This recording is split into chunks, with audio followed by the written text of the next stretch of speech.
Un nuevo programa de las provincias también existe. Este programa prácticamente no tiene fecha. No tiene fecha porque lo que vamos a tratar en este programa es algo que nos está atormentando, sí, digo bien, atormentando desde hace mucho tiempo. El tema de la situación económica del país. La situación económica de ustedes, amigos que me están escuchando, la mía también, aunque usted no lo crea, nuestro operador, nuestro secretario, la gente que colabora conmigo, estamos sufriendo desde hace tiempo de esta situación.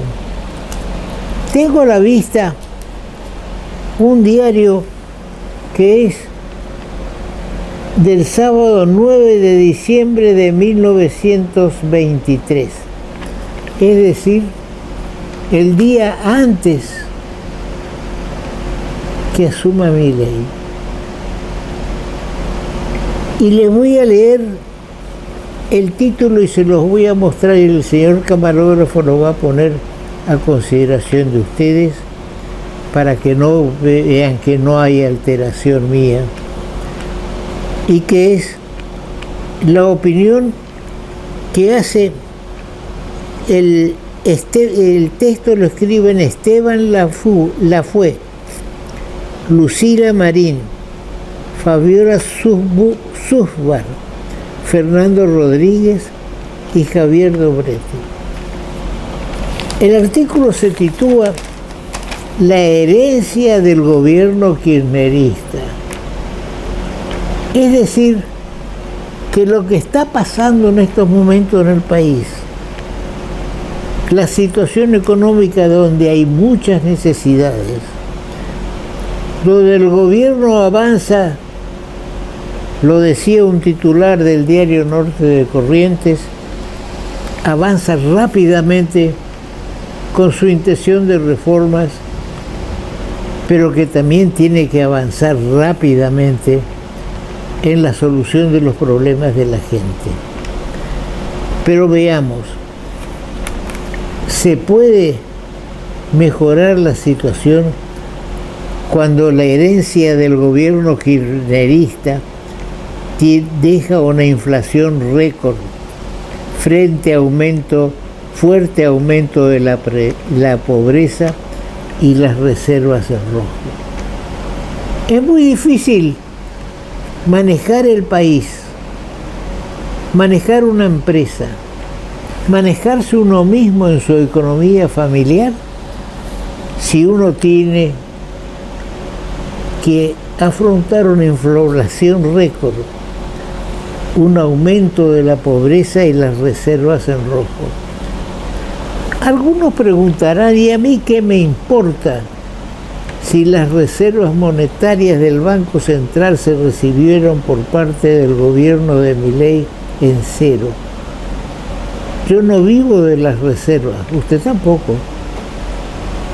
Pero sí, las reservas son las que provocan la inflación.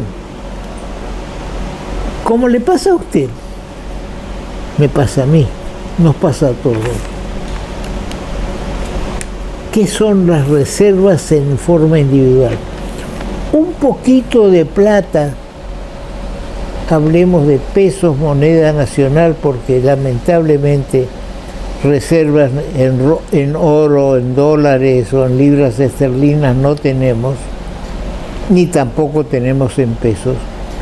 Pero si tuviéramos reservas en pesos, moneda nacional, pocas, escasas o muchas, podemos afrontar una situación de crisis. Y lo mismo le pasa al país. Si el país tiene reservas en rojo, le es muy difícil dar solución a los problemas del pueblo, más bien, digamos, de la población argentina. Cuando se habla de casta, preferimos hablar de grupos económicos fuertes,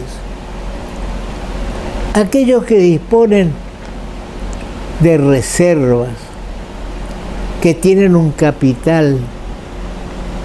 Tal vez esta crisis no les afecte mucho. Y volvemos a editoriales de diarios como hicimos en programa pasado. El Litoral hace un tiempo hizo una editorial a doble columna, cosa que no es habitual, siempre los editoriales son a dos columnas, en el que resalta que la tarea de solucionar los problemas económicos del país no solo son de Milei y su gobierno, sino también depende de la colaboración de los legisladores, de la colaboración de los empresarios y de la colaboración de los sindicatos, que durante 4 años de gobiernos de Cristina, ¿por qué fue de Cristina? Fernández no tenía mando. Massa sí, pero ¿quién le daba al mando? Cristina. Entonces lo que ocurrió en el país para llegar a este artículo titulado La nueva etapa, la cuestión del frente de todos, el título de la herencia del gobierno kirchnerista. Era un gobierno kirchnerista, no era el gobierno de Fernández. Fernández muy bien, libre supuestamente para él, de libre de culpa y cargo por lo que pasó en el país en todos estos años. Corrupción, gestos de corrupción que se descubren día a día. Aún en el gobierno kirchnerista se descubrió seguramente alguna denuncia, si no, no se descubría, de un fulano que cobraba los sueldos por tarjeta, tenía 25 o más tarjetas de débito para retirar sueldos del Banco de la Provincia de Buenos Aires. Esto ocurría con empleados de la legislatura bonaerense, es decir que Kicillof no puede hacer oídos sordos. Tampoco algunos partidos políticos o todos, que a lo mejor tenían entre esos 25 algunos que respondían a sus ideas o a su partido. Ahora estamos con el tema de la corrupción en el Registro Nacional Automotor, cargado de empleados que no hacían nada. Estoy de acuerdo que hay que dar trabajo, pero ojo, ¿qué dije? Hay que dar trabajo. No hay que dar prebendas. Es decir, hola fulano, vos sos mi amigo, te voy a dar un puesto, pero no tengas que trabajar. De lo que cobras, del sueldo que te voy a asignar o hacer asignar, el 90% es para mí y para la caja partidaria o la caja de quien sea, y un 10% para vos, pero no te preocupes, vas a tener jubilación. Es decir, que en el régimen jubilatorio también están los ñoquis, como se le dice a estos que trabajan angaú, que están en la lista de trabajadores pero no trabajan. Días pasados tuve un cambio de opinión con el chofer de un taxi, que me dice, doctor, ¿cuándo empezaron los ñoquis? Así me dijo. Y le digo, desde hace mucho tiempo, desde los gobiernos kirchneristas y tal vez de algún otro, empezaron los ñoquis. No, doctor, usted está equivocado. Los ñoquis empezaron, fíjense el error que tiene este chofer de taxi y que seguramente lo difunden muchos dirigentes kirchneristas. Me decía, los ñoquis empezaron con el gobierno de Ricardo Leconte. Mentira, no es cierto, no me consta, y no le consta al país ni a la provincia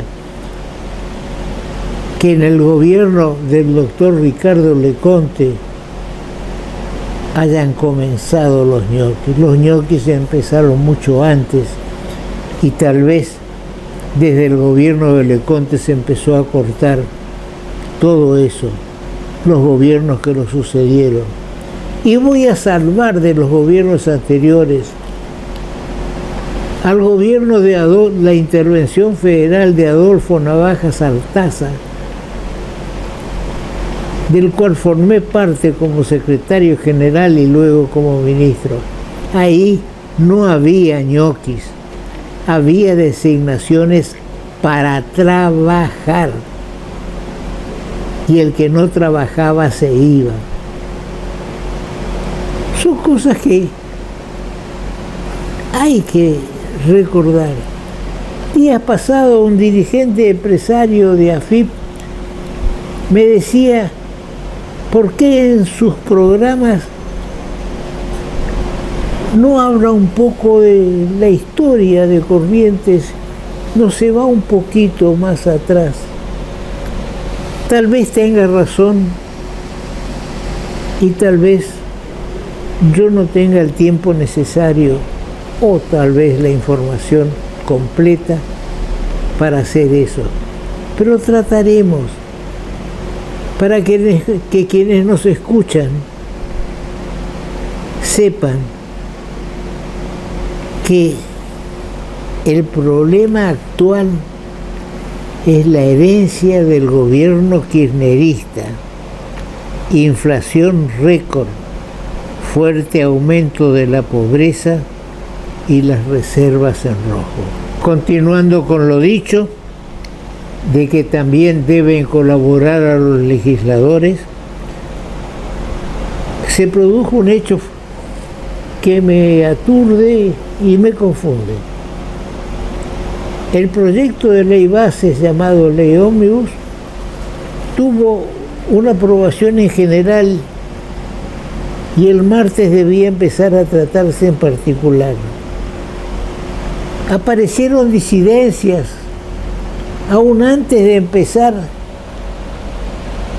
a tratar artículo por artículo, cuando las disidencias debieron plantearse en el artículo 1, en el 15, en el 32, en el 324 y ver qué pasa. Pero algo pasó que no es público aún,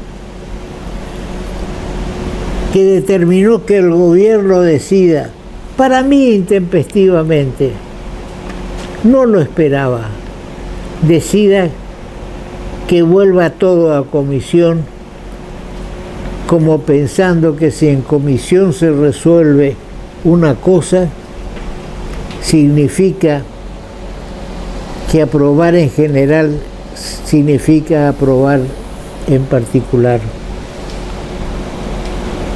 El doctor Jorge Simonetti en el programa anterior nos decía, nos planteaba, repitiendo el título de un artículo, si esto era una victoria a lo pirro, es decir, gané, pero a un costo tremendo.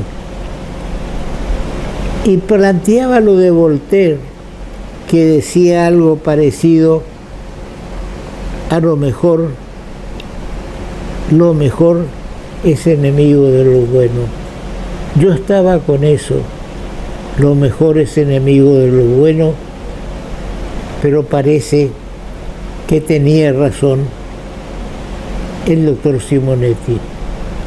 La aprobación que obtuvo el gobierno en comisión para sacar y después en la votación una aprobación en general fue una victoria a lo Pirro. Sacó la aprobación en general y vino el desastre cuando se iba a encarar el martes la votación en particular. Vamos a un corte, señor director. Con el Banco de Corrientes, cargas más y pagas menos. Llena el tanque con esta super promo. Todos los martes, 10% de descuento en combustible con tus tarjetas de crédito Visa y Mastercard. Con un tope de reintegro de 4.000 pesos. ¿Te lo vas a perder? Conoce las bases, condiciones y comercios adheridos en www.promosdelbanco.com. Banco. El Banco de Corrientes. Ahora comunicarte con la MUNI es más fácil. Llama al 147. Sumamos una nueva línea de atención telefónica directa y gratuita las 24 horas. Podés realizar todo tipo de reclamos sobre servicios municipales, consultas, asesoramiento de gestiones y trámites. También podés requerir info de eventos, turismo y más. Hola, somos el Servicio de Atención Ciudadana de la Municipalidad de Corrientes. ¿En qué te podemos ayudar? Línea 147. Estamos cerca tuyo, Municipalidad de Corrientes. Cortita. Para traer un enfoque distinto. No. Para traer dos enfoques distintos, los dos temas posteriores. Una entrevista con el periodista Rubén Duarte y un comunicado de la UNE donde transcribe la opinión de un médico correntino que fue medalla de oro y que hoy está desde hace muchos años trabajando en Israel. Vamos, señor director, con la nota a Rubén Duarte. Con el Banco de Corrientes, cargas más y pagas menos. Llena el tanque con esta super promo. Todos los martes, 10% de descuento en combustible con tus tarjetas de crédito Visa y Mastercard. Con un tope de reintegro de 4.000 pesos. ¿Te lo vas a perder? Conoce las bases, condiciones y comercios adheridos en www.promosdelbanco.com. Banco. El Banco de Corrientes. Ahora comunicarte con la MUNI es más fácil. Llama al 147. Sumamos una nueva línea de atención telefónica directa y gratuita las 24 horas. Podés realizar todo tipo de reclamos sobre servicios municipales, consultas, asesoramiento de gestiones y trámites. También podés requerir info de eventos, turismo y más. Hola, somos el Servicio de Atención Ciudadana de la Municipalidad de Corrientes. ¿En qué te podemos ayudar? Línea 147. Estamos cerca tuyo, Municipalidad de Corrientes. Como el título de este programa es Las provincias también existen, hoy tengo el gusto de destacar a un correntino que se hizo periodista de siempre, no como uno que fue primero político y después periodista. Él es periodista. Estuvo en Corrientes, llegó a subsecretario de Información Pública en Formosa y tiene una larga carrera dentro del periodismo. Y le vamos a presentar en este programa en ese carácter de profesión periodista. Si a mí me preguntan cuál es mi profesión, yo diría abogado, después por último diría abogado, empresario y por último diría periodista. Sin duda que hace muchos años que estoy en el periodismo como consecuencia de la política. Y el periodismo es una forma de expresarse políticamente. Por eso, primero tuve un programa en Canal 13, muchos años atrás, que se llamaba En Vivo y en Directo. Después las circunstancias de la vida me llevaron a Buenos Aires y ahí nació este programa, Las Provincias También Existen, que fue distinguido por el Senado de la Nación como un programa de interés legislativo, cosa que hizo también el año pasado la Cámara de Diputados de la provincia, y hoy viernes se hizo entrega de una distinción ya hacia mi persona de la Orden del Libertador General San Martín, que dicen que es la máxima que otorga el Senado. Los voy a presentar a Rubén Duarte. Rubén Duarte es correntino, recorrió el país, estuvo en Buenos Aires ejerciendo el periodismo, estuvo en Formosa de subdirector de Información Pública y ahí lo conocí realmente. Antes nos conocíamos visualmente, pero no en forma real, en contacto, cambiar ideas y demás, porque yo también anduve por Formosa con el tema de la hidrovía y hicimos en Formosa, con la ayuda gubernamental, el primer congreso sobre la hidrovía Paraná-Paraguay. Bien, estamos ahora con Rubén Duarte. Bienvenido, Rubén, a nuestro programa. Conocemos tus programas de radio y televisión y te pediríamos que le expliques a la audiencia un poco cómo fue tu vida de periodista. Te escuchamos con gusto. Toto, gracias por la invitación y mis sinceras felicitaciones por esta distinción del Senado. Dicho esto, voy a contestar tu pregunta. Yo tuve una vocación muy temprana con este tema del periodismo. Siempre me acuerdo que el diario El Litoral estaba ubicado por calle Belgrano, entre España y Santa Fe. Yo vivo a la vuelta, por calle España. Y siempre esperaba que saliera el diario, siendo muy niño, muy pequeño. Iba en compañía de mi padre, porque no me dejaba ir solo naturalmente a la medianoche, a retirar el diario.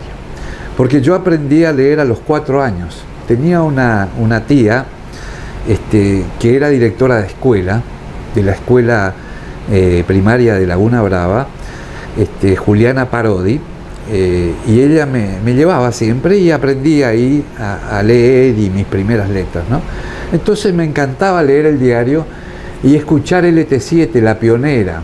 En aquel entonces aquellos programas en vivo con conjuntos musicales, las telenovelas y demás. No sé, ahí se me despertó esas ganas de comunicar. Y voy a hacer una síntesis nomás porque hace un par de meses cumplí 48 años en la profesión. Pero es muy largo. Y si tengo que contar es muy largo. Bueno, a los 16 años, gracias a mi primo hermano y padrino José Antonio Barreto, un destacado periodista deportivo, empecé a trabajar con Natalio Aires en lo que era Semanario Deportivo. Bueno, ahí tiraba algunos bocadillos en el ET7 siendo menor de edad. Tenía 16 años. Tiempo después termino la secundaria, hago un intento en la Universidad de La Plata para recibirme allí como licenciado en periodismo, era en aquel entonces, creo que ahora es en comunicación social. Y bueno, después me veo tentado por un aviso de Clarín que pedían un aprendiz. Bueno, voy a hacer la extensa cola, con tan buena fortuna que la persona que me toma la prueba, con una vieja Remington, era hijo de correntinos. Entonces me dice, después de muchas horas de espera, pibe, el cargo es tuyo, el puesto es tuyo, ¿no? Bueno, muchas gracias, pero no porque seas un buen periodista, sino porque sos correntino. Y ahí me contó, mis padres son correntinos de Curuzú, qué sé yo, y los correntinos son leales, me dijo, ¿eh? Se me pone la piel de gallina hasta ahora. Y ahí me metí en Clarín a trabajar en la redacción, en la corrección, estuve poquísimo tiempo. Es un valor ser correntino. Evidentemente, indudablemente el país aprecia a los correntinos. Evidentemente sí, y me siento muy orgulloso de ser correntino. Bueno, al poco tiempo surgía la EBI, la Entidad Binacional Yacyretá Ituzaingó, y había que darle relevancia. Entonces habilitan una corresponsalía importante en Posadas. Y me preguntan si quiero ir, efectivamente, bueno, quiero ir, el sueldo era mayor, y voy ahí, afectó a la corresponsalía, cuyo corresponsal era Jorge Morilla, un periodista destacado que también trabajó en Corrientes, aunque él era porteño y demás. Bueno, lo recuerdo. Trabajé ahí un tiempo, colaboraba con el Territorio también, escribía, corregía, y Clarín y el Territorio eran offset ya, ¿no? Y en Formosa todavía estaba un antiguo diario con el sistema viejo de linotipos, ¿no? Que salía solamente 6 días a la semana. Y se ponía un diario nuevo que justamente se llamaba Nuevo Diario. Entonces me convocan a mí, como tenía yo esa experiencia, offset sin saber mucho, con otro correntino que fue quien me hizo el contacto, Raúl Edgar Gesualdi, con Jorge Morilla también, y con Juan Carlos Rousselot, que por aquellos tiempos era el director y propietario del diario Norte de Resistencia, que también era offset. Entonces los supuestos especialistas nos instalamos en Formosa y ahí nació un nuevo hijo para los formoseños, Nuevo Diario. A partir de ahí me quedé, ejercí el periodismo en una AM, Radio Fortín Yunca, no existían las FM, también en Canal 11, en fin, en distintos medios de comunicación. Me quedé ahí interrumpiendo mi labor en Formosa por algún periodo que pasé en Buenos Aires, colaborando en el área de prensa con Orlando Aguirre, un correntino destacado, que fue secretario de Políticas Universitarias de la Nación, en el gobierno de Menem, ya en los últimos tiempos. Antes, en 1987, también fui colaborador en el área de prensa de Floro Bogado, formoseño, que había sido gobernador de la provincia de Formosa y que era embajador en Paraguay designado por Menem, justamente. Bueno, esas fueron mis experiencias, digamos, más notables, si se quiere, por la importancia de Paraguay y de Buenos Aires. Pero en Formosa también creo que hice un trabajo importante. Tuve 2 FM, tuve imprentas offset de mi propiedad, donde imprimía únicamente libros y revistas. Libros y revistas, era mi especialidad. Y como no era muy rentable, obviamente no era una imprenta de obra, bueno, quebré, ¿no? Me fui a la quiebra. Entonces recibí la invitación de algunos amigos de formar parte del gobierno, ya que había perdido mi fuente laboral. ¿Quién era gobernador? Era gobernador todavía Vicente Joga. Y yo fui director de los 2 últimos años de prensa y difusión de Vicente Joga, y el subsecretario era Orlando Raúl Aguirre, el correntino, otra vez. Luego hubo un cambio de gobierno, Gildo Infran gana la interna contra Joga.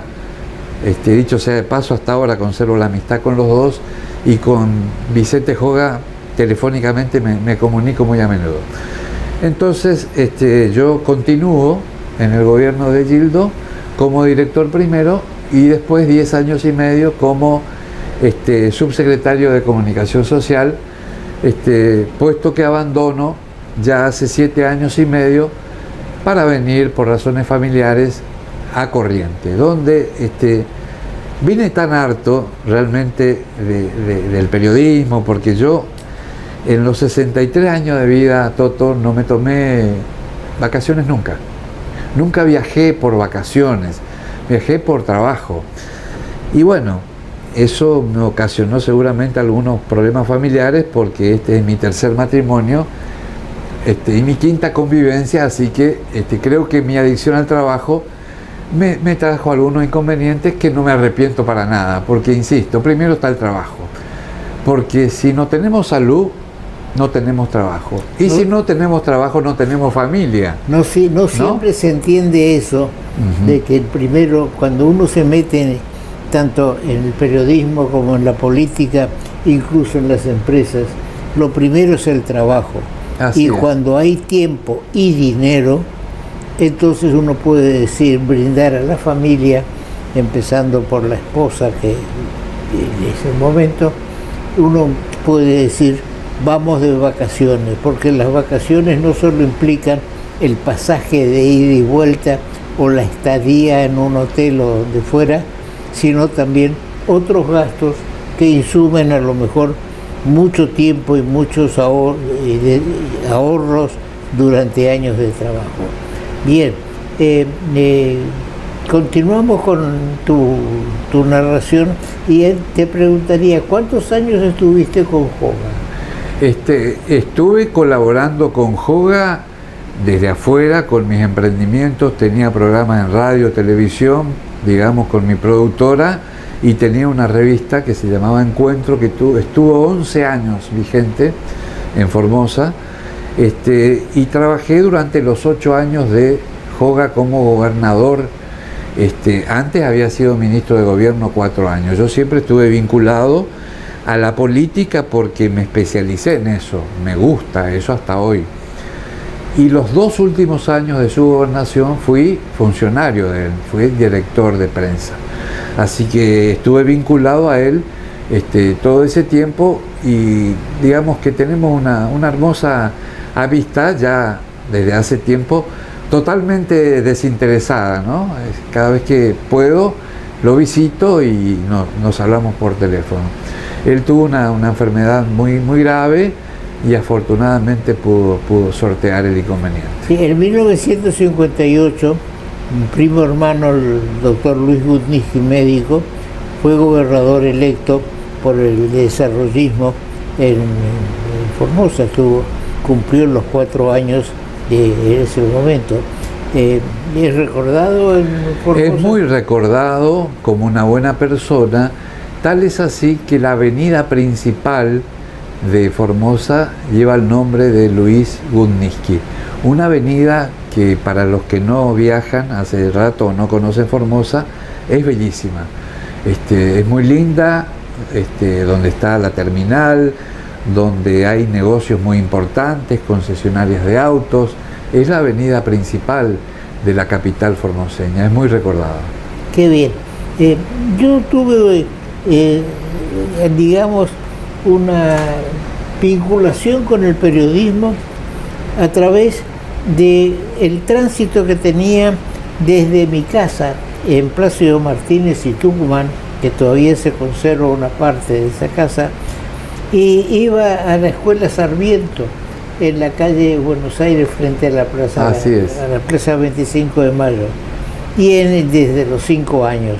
Y en el trayecto sobre la calle Buenos Aires estaba el diario La Mañana, que era el director, digamos, en los papeles de Elías Abad, pero de quien realmente era el director era el doctor Yamil, que era el subdirector, pero el que manejaba el diario. Cuando el diario La Calle, que fue el gobierno durante la intervención federal que precedió al gobierno de Navajas,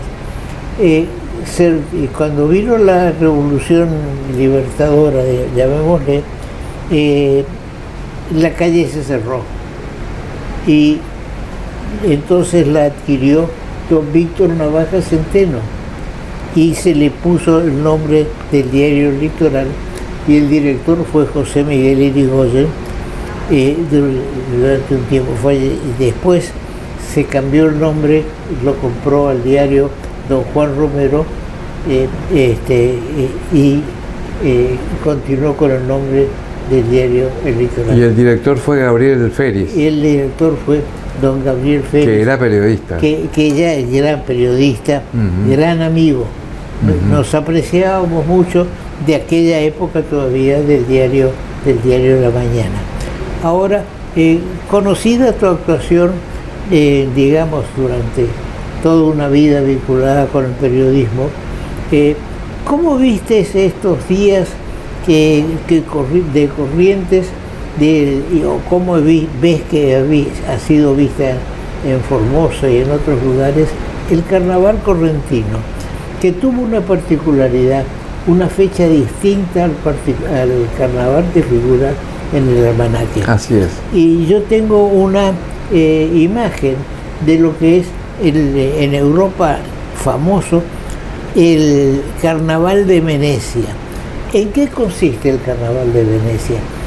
No hay comparsas, ni desfiles, ni música, sino que la gente se disfraza, digamos, vestido costoso, pero diría que no tan costoso como los espaldares y los vestidos que lucen las chicas en nuestro carnaval.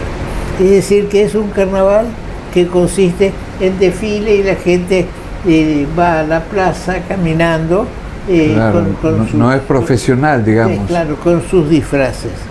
Y acá tenemos algo distinto. ¿Cómo es tu impresión de este carnaval, que seguramente lo habrás visto como periodista? Bueno, acá tenemos en verano dos eventos que son muy conocidos en el país y también en los países vecinos, que es la fiesta del chamamé y los carnavales. Los carnavales que desde la letra oficial estamos conmemorando los 50 años, aunque usted y yo recordará que los carnavales de Corrientes tienen mucho más de 50 años, tienen 60 y pico de años, porque antes comenzaron en calle Junín, ¿no? Así es. Después se trasladó a la Costanera y bueno, y después distintos escenarios.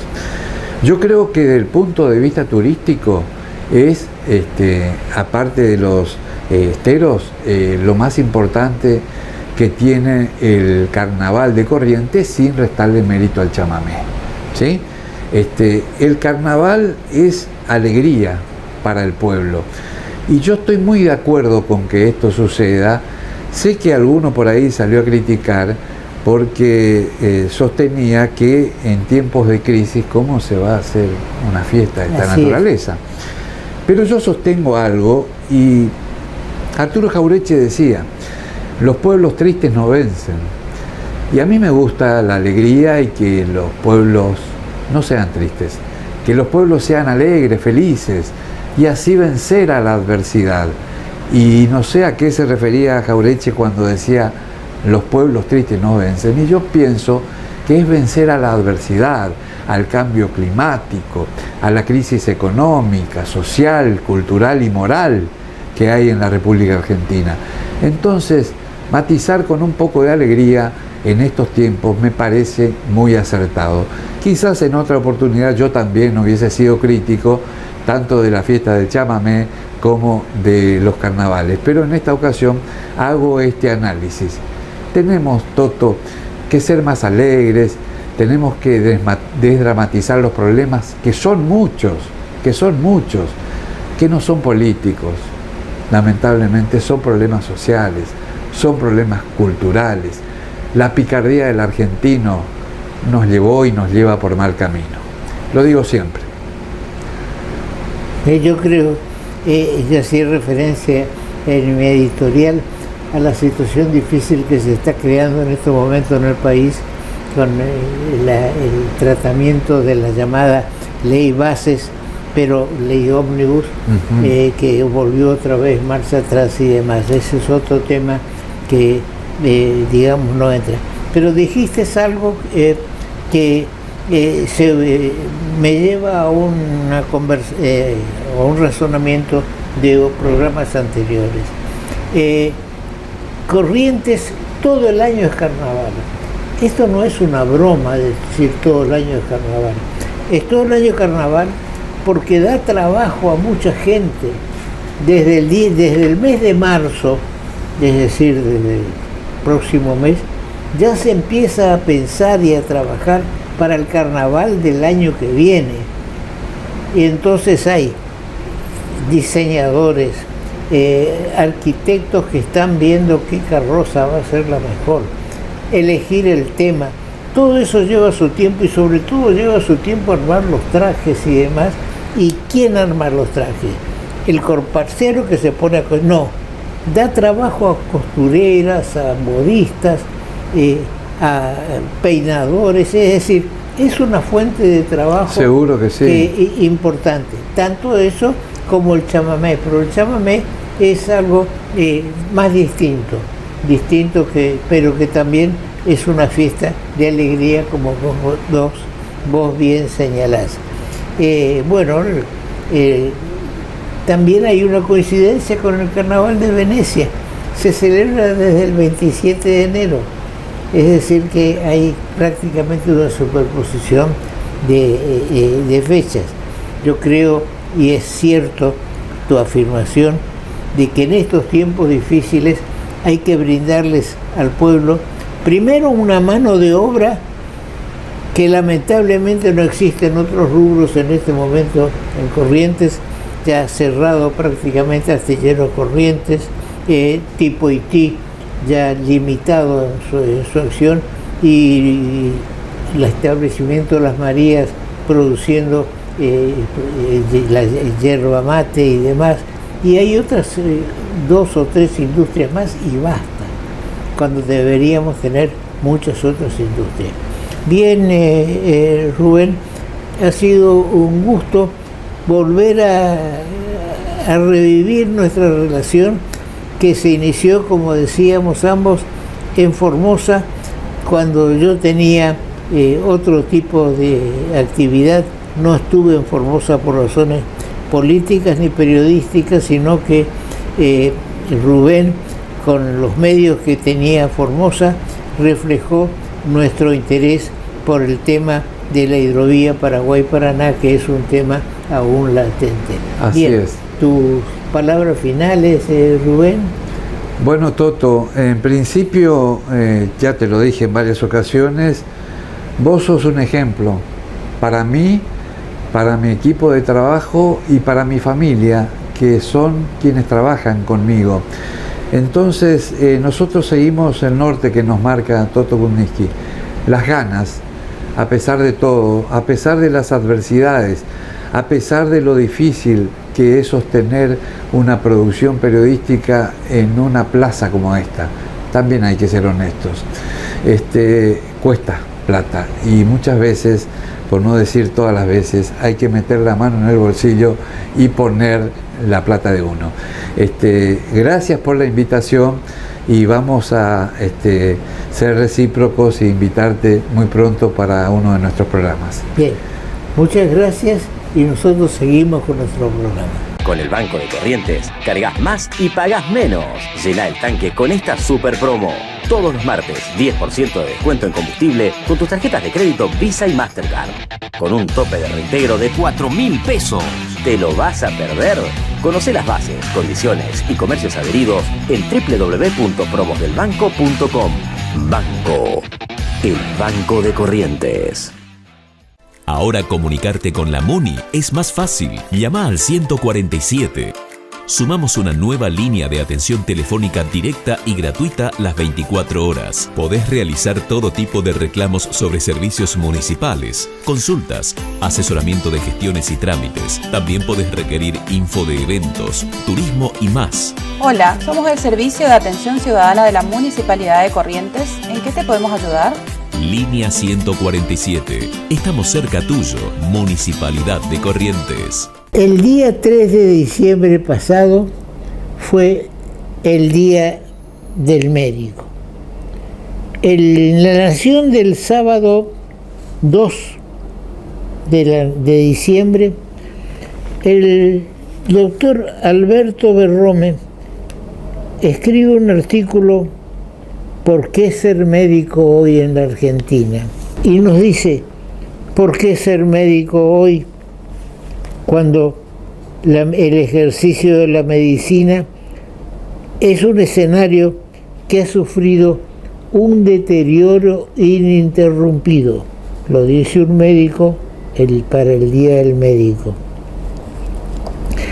En el prólogo del libro ¿Por qué ser médico hoy?, el doctor Pedro Kahn expresa: ser médico hoy implica saber que la práctica de la medicina no se inscribe en una atmósfera poco amigable, cuando no hostil.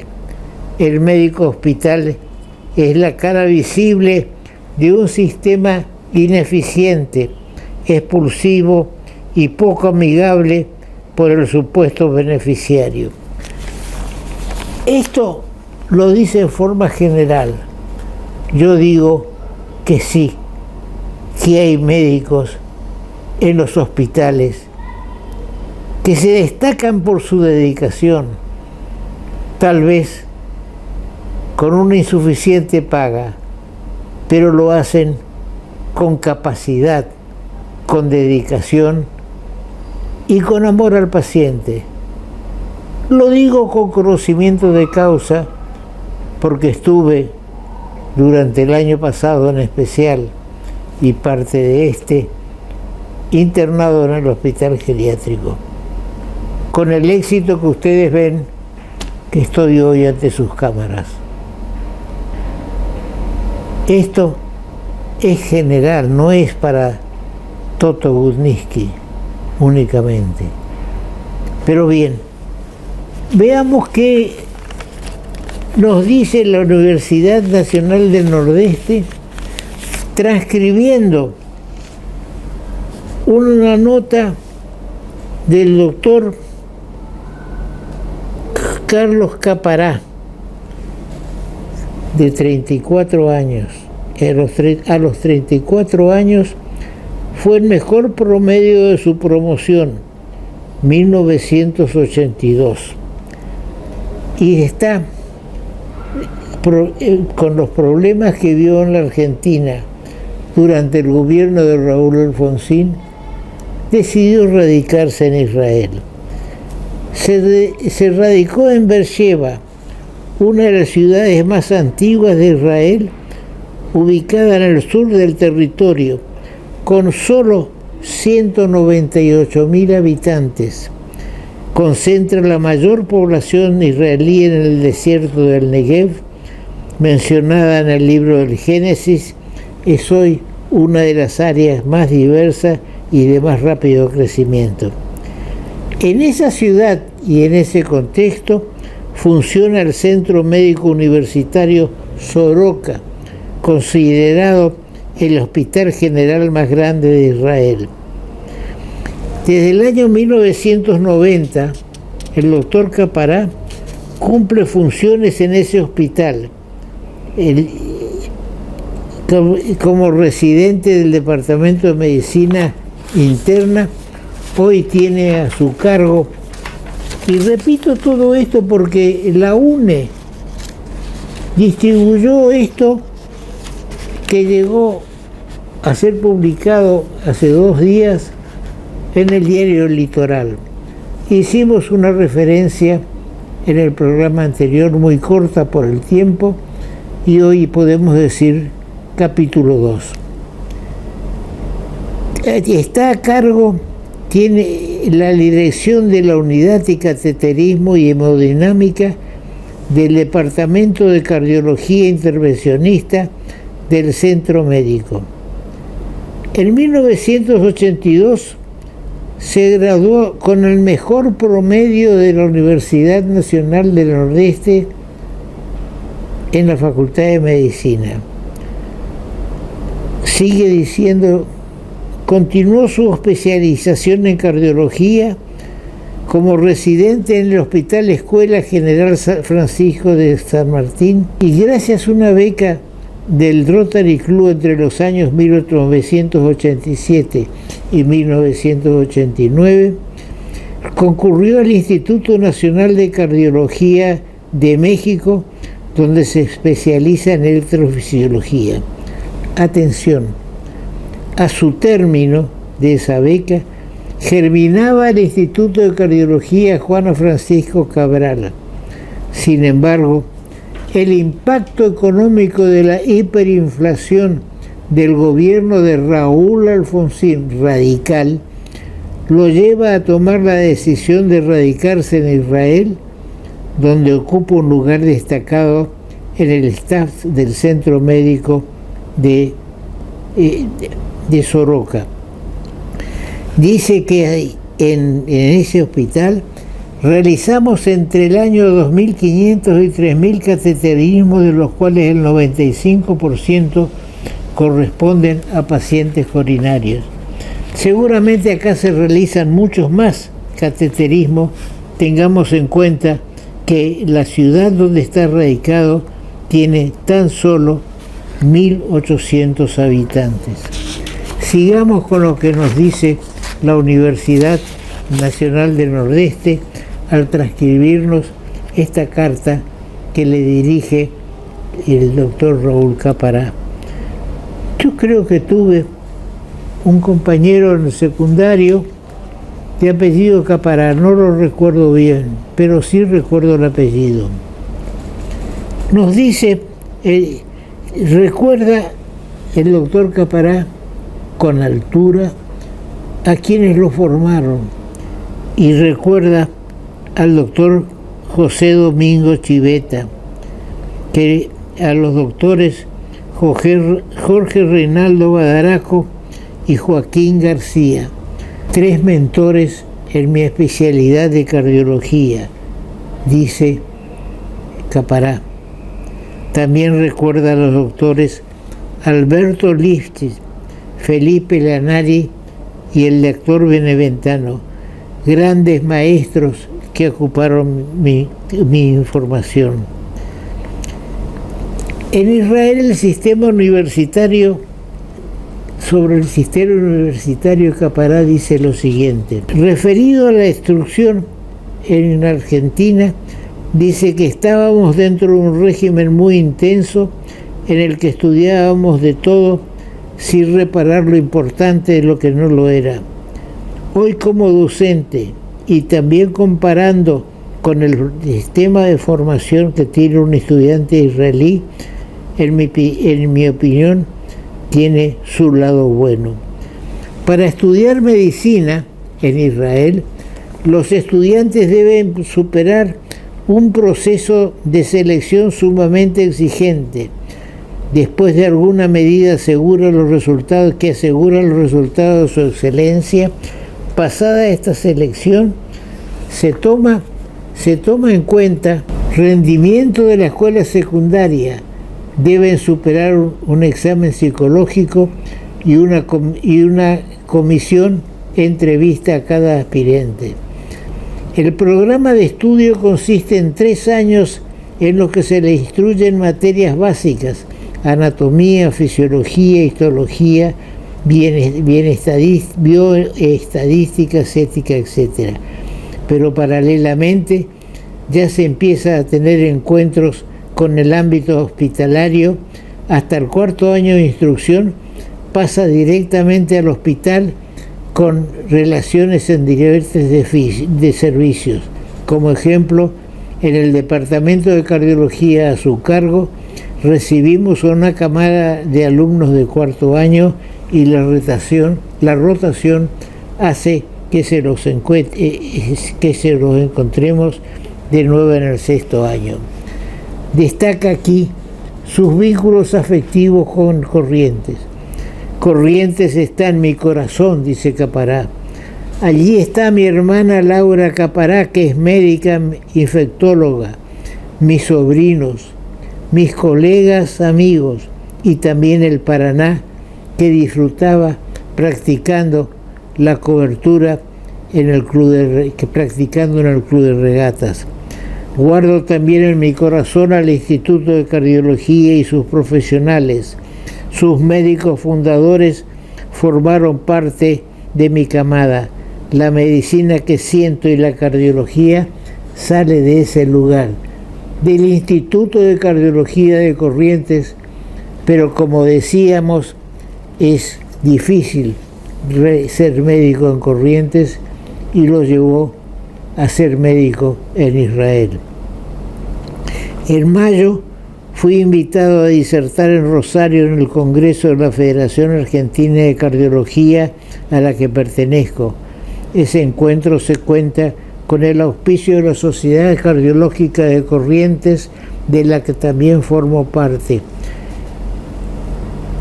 Así que será un buen momento para encontrarme con muchos amigos que hace tiempo no veo.